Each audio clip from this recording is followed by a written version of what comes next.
Ok, chicos, seamos bienvenidos pues a esta segunda asignación del día de hoy. Vamos a lo que es la clase de redes informáticas. En la clase anterior ya habíamos establecido pues el desarrollo de las presentaciones de los 3 niveles de capa OSI que nos hacían falta. Entonces en este momento pues vamos a hacer la parte de la, de la exposición de cada una. Entonces por favor, como en todas las exposiciones, hacemos la parte de la copia del contenido del cuaderno, tipo resumen, y vamos a establecer pues una presentación por cada uno, ¿verdad? Vamos a empezar a compartir pantalla. Solo permítanme que se establezca. Ok, vamos a pasar a la clase de redes, el trabajo de las presentaciones y la actividad. Por ejemplo, teníamos teníamos la capa de presentación y la capa de aplicación, ¿verdad? Entonces, bueno, vamos a generar en primer lugar la capa de aplicación y lo hacemos pues con el único compañero que está en clase, lo hacemos con Jens. Entonces, Jens, te voy a compartir su presentación para que podamos hacerlo.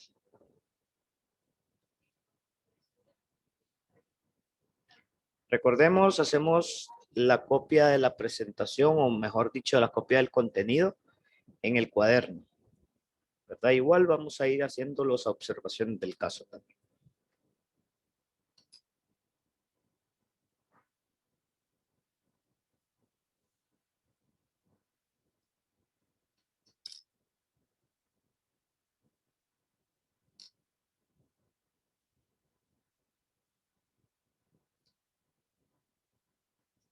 Ok, Jens, entonces comencemos. Bueno, buenos días compañeros y maestro. Yo les voy a comentar sobre lo que es la capa de aplicación.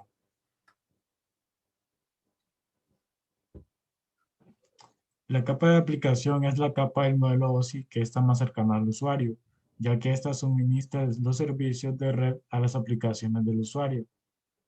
Difiere de las demás capas debido a que no proporciona servicios a ninguna otra capa OSI, sino que solamente a las aplicaciones que se encuentran fuera de los modelos OSI. Los protocolos de la capa de aplicación se utilizan para intercambiar los datos entre los programas que se ejecutan en los hosts y de origen de destino. Ok, mientras hacemos la copia de ese contenido. Por ejemplo, cuando nosotros estamos definiendo todo el modelo OSI, recordemos que en esta parte estamos definiendo la forma en la cual se envían y se reciben datos a través de la red, desde una computadora origen o emisora hacia una computadora destino o receptora. Ahora bien, esta capa, como bien lo mencionaba el compañero Jens, esta capa no proporciona absolutamente ningún servicio a otra capa. Lo único que hace es determinar la aplicación, por eso es que se llama así, capa de aplicación. Lo que determina es la aplicación, el software, el tipo de archivo que se va a leer según lo que nosotros necesitamos. Por ejemplo, si nosotros estamos definiendo un audio, entonces la capa de aplicación se va a encargar de establecer una aplicación, ya sea predeterminada o genérica, para que se pueda reproducir ese audio. Si el archivo o los datos son de tipo video, se va a generar la misma instancia, se va a determinar una aplicación para poder establecer la reproducción de dicho video. Y así sucesivamente, imágenes, contenido, etcétera. Ok, prosigamos ya. Bueno, ¿y qué nos ofrece la capa de aplicación? Nos ofrece a las aplicaciones de usuario o no la posibilidad de poder acceder a los servicios de las demás capas. Esta define que los protocolos se utilizan en las aplicaciones para intercambiar datos, como correo electrónico, P2P y MIP. Gestor de bases. Bueno, esos son gestores de bases de datos y protocolos de transferencia de archivos. FTP. Los objetivos de la capa de aplicación. Esta permite a la capa de aplicación interpretar el significado de la información que se intercambia. Este realiza las conversiones de formato mediante los cuales se logra la comunicación del dispositivo. Ok, eso era lo que estábamos hablando pues anteriormente, ¿verdad? Ahora, en esta parte de los servicios que ofrece o que ofrece la capa, en este caso nos hablan de diversos tipos de posibilidades de acceder al contenido. En primer lugar, como la información rey de lo que es la parte de la comunicación a través de la red, que sería la parte de los correos electrónicos.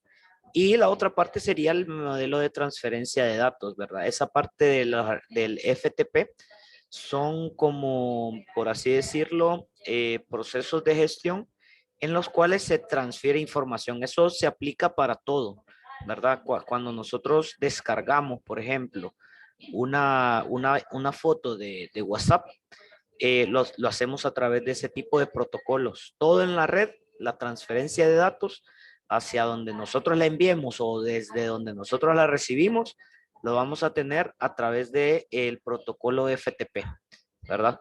Y como ya lo definíamos en la diapositiva pasada, se encarga de agarrar el archivo, verificar de qué tipo de dato es y mandarlo hacia donde se pueda ejecutar el visor, ¿verdad? Ok, continuemos.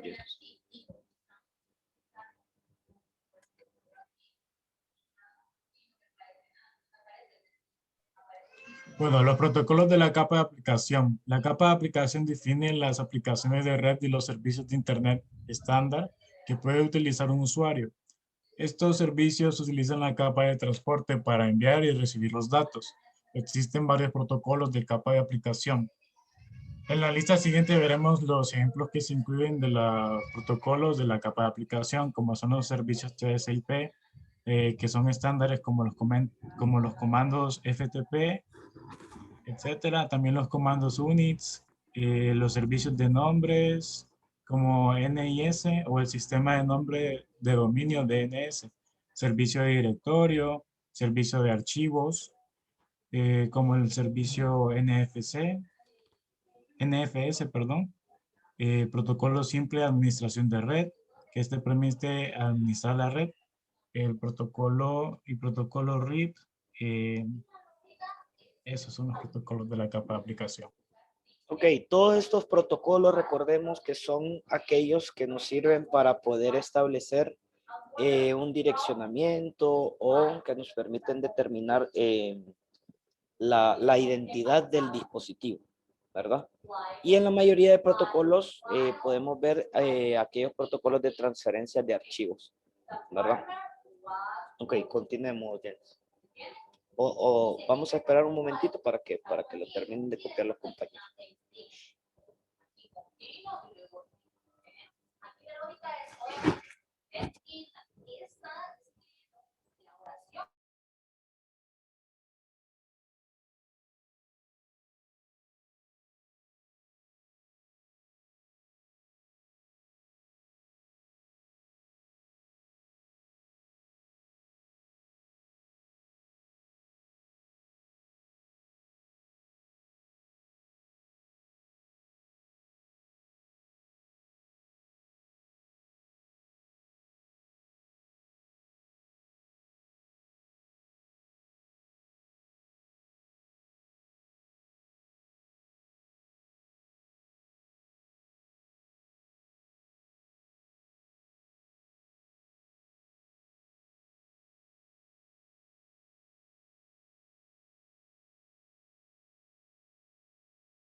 Ok, continuamos, Jens. Funciones de la capa de aplicación. Como primera función tenemos la sincronización de las aplicaciones. La 2 establece acuerdo con respecto a procedimientos para la recuperación de errores. 3 establece la disponibilidad de los socios de comunicación deseados. 4 además la capa de aplicación de red directas e indirectas. También, entre otras, tenemos la codificación y conversión de datos de la capa de aplicación, la comprensión de los datos, la encriptación de los datos para su transmisión posterior, descifrado llegar al destino. Ok, en esa parte es algo importante. Por ejemplo, en la capa de presentación se establece, más que todo los vamos a abarcar en esta última parte que tiene el compañero Jens ahí. Digamos, en primer lugar tenemos la parte de la codificación, ¿verdad? Eso nos permite identificar el tipo de datos que nosotros estamos enviando o recibiendo, ¿verdad? Para determinar la aplicación, valga la redundancia, según la capa, que se va a utilizar para poder visualizar los archivos o los datos que se nos están o estamos enviando. En la parte de la compresión, eso es más que todo la forma en la que en la que vienen los archivos o en la que se van, ¿verdad? Recordemos que para que la capa pueda determinar un envío o recepción de archivos, estos vienen siempre como compresos, ¿verdad? Así establecidos como en su mínima expresión, por así decirlo. Y la parte de la encriptación es el determinar que todos los datos, o sea, sin importar que sean de audio, de video, de imagen, documento, etcétera, se van a determinar en función de un solo archivo genérico, ¿verdad? Este archivo genérico es el que va a determinar o que va a establecer de que pueda llegar a cualquier computadora sin importar la configuración que ésta tenga y que pueda desencriptar los archivos, descomprimirlos y poder visualizarlo posteriormente, siempre y cuando se tenga la aplicación correcta. Si no se tiene, pues se establecen las otras funciones como la parte del número 2 que dice establece acuerdos con respecto a procedimientos para recuperación de errores. Es decir, si un paquete llega y ese paquete no tenemos una aplicación para poder leerlo, entonces la capa de aplicación nos determina ese tipo de mensajes. O sea, no hay cómo leerlo, no se puede leer. Ese sería como el mensaje, por ejemplo. Ok, sigamos, Jens. Bueno, también tenemos lo que es el software de la capa de aplicación. Las aplicaciones permiten comunicarse a las personas de la red con la red de datos subyacente. Al abrir una aplicación, se carga en memoria y se ejecuta como aplicación y como servicio.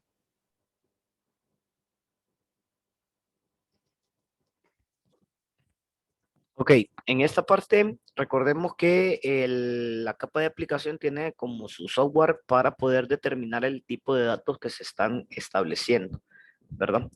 Y como lo dice ahí, ¿verdad? Si lo vamos a abrir como, como aplicación en sí o si lo vamos a generar como servicio, ¿verdad? Ok, sigamos, Jens. Lo que es aplicación es usado directamente por una persona para comunicarse a través de la red. En cuanto a servicio, para ser usado por otra aplicación para poder acceder a las capas inferiores.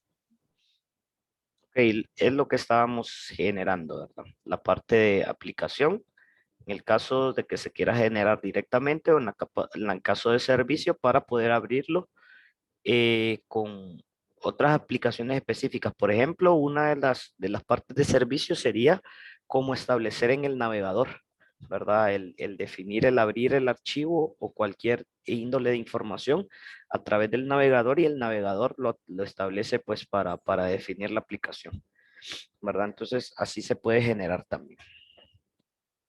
Solo vamos a dejar unos minutitos para que lo copien los compañeros.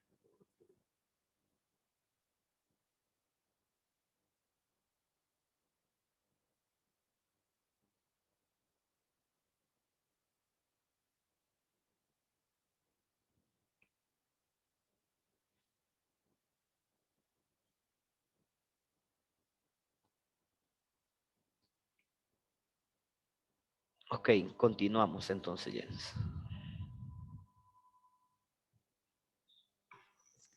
Bueno, en la capa de aplicación existen dos formas de procesos o programas de software que proporcionan el acceso a la red. Estas son aplicaciones y servicios.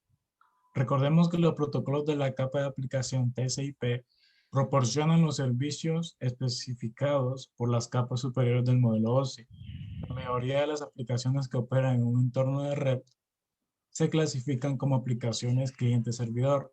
Tenemos lo que es el ejemplo de un protocolo de la capa de aplicación TCP, como podemos ver ahí el diagrama. Ok, en esta parte, por ejemplo, si ustedes se fijan, tenemos varios aspectos, ¿verdad? La parte del protocolo, tenemos dos, el UDP y el TCP, que recordemos que el UDP es aquel que va como libre de protocolos, por ejemplo, digamos, ¿verdad? El protocolo de SPIP es aquel que nosotros tenemos para determinar la conexión a la red. Y el IP es la parte en la que identificamos nuestro equipo en red. Entonces ahí aparecen varios tipos de protocolos que nosotros podemos utilizar para poder generar cada una de los servicios o tareas que podemos presentar en esta capa. ¿Ok? Entonces solamente terminamos de copiar, jóvenes, y pasamos a la segunda exposición. Solo denme un momentito, por favor.